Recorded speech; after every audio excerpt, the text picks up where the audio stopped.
है गाइस, आज का इन्फॉर्मेशन वीडियो ये है कि हालांकि आप लोगों को पता है बहुत सा पोस्ट में अभी तक कॉल लेटर नहीं मिला हो। क्यों नहीं मिला है, किस लिए नहीं मिला है?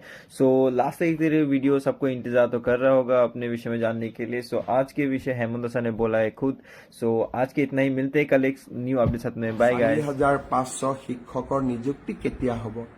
আমি আপ্ৰাণ চেষ্টা কৰিছো যাতে 15 তাৰিখৰ আগতে আমি নিযুক্তি কেইটা দিব পাৰো।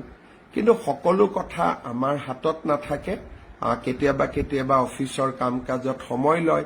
কিন্তু মই চেষ্টা কৰিম যে যাতে 15 তাৰিখৰ আগতে আমি নিযুক্তি কেইটা দিব পাৰো।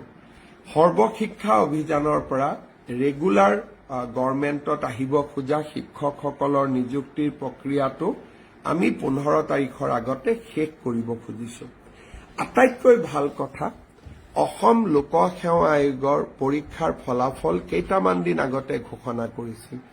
অহাকালি হোলীৰ দিনটোতে এইবাৰৰ অসম লোকসেৱা আয়োগৰ উত্তীৰ্ণ পৰীক্ষাৰ সফলতাৰে উত্তীৰ্ণসকলক আমি নিযুক্তি পত্ৰ বিতৰণ কৰিম।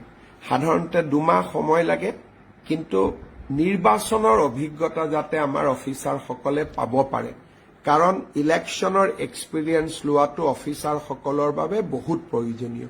সেইকাৰণে মই নিৰ্বাচনৰ আগতে তেওঁলোকক নিযুক্তি দিব খুজিছো।